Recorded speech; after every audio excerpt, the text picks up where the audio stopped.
Good morning, President Rivera, Board of Trustees, esteemed faculty, guests, and the graduating class of 2026.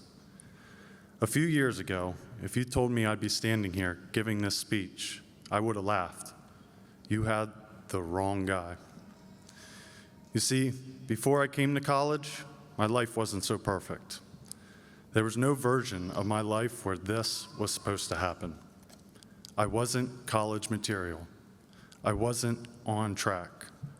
I was the guy people thought was completely hopeless, a lost cause. Prison, addiction, overdoses, homelessness, loss stacked on top of loss. But long before all of that, I was a kid praying that my father would just survive. From the time I was 9 until 12, I watched my father battle something that didn't care how strong he was. He was diagnosed with lung cancer. I watched fear enter our home as we didn't know what was going to happen. My father was the strongest man I knew, and I watched him wither away to less than 100 pounds. No hair from chemotherapy. The strongest man I knew, in the end, couldn't even lift a gallon of iced tea. Pain became normal because I watched a man who felt anything but strong try to remain Superman for his boys. But in the end, cancer took him on July 21st, 2003.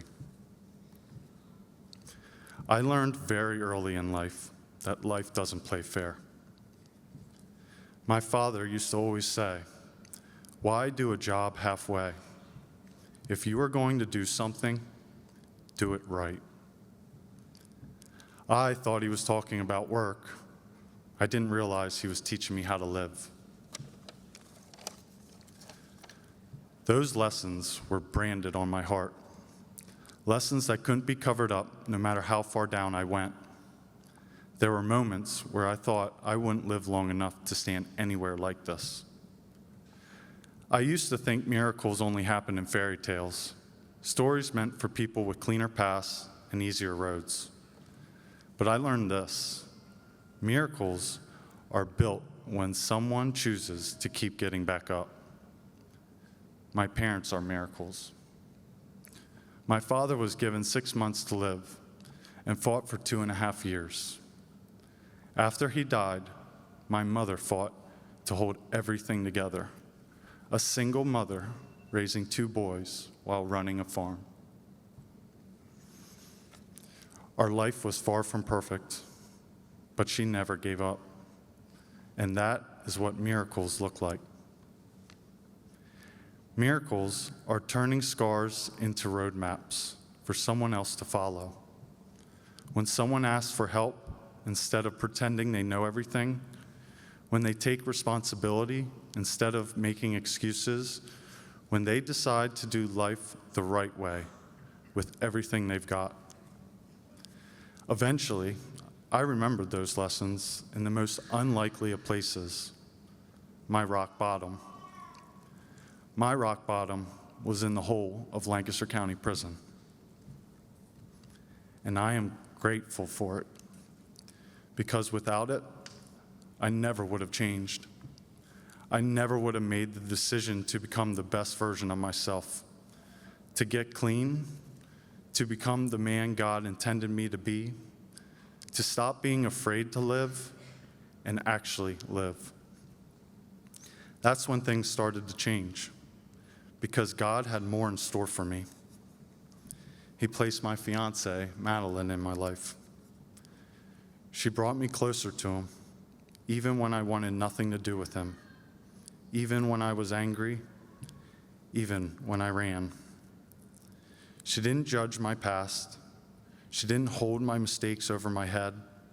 She walked beside me and reminded me who I could become. And then God trusted me with something I never thought I deserved. My daughter, Josie. Because of her, I get the chance to be the father I once needed, the father I lost, the Father who does it right. That's when I learned this truth. Your worst chapter can become your strongest message. The things I was ashamed of became the things that forced me to grow. The pain I tried to numb became the reason I changed. The past I wanted erased became proof that transformation is real. Graduates, some of you are walking into the future confident. Some of you are scared. And some of you are carrying things no one else can see. Hear this clearly.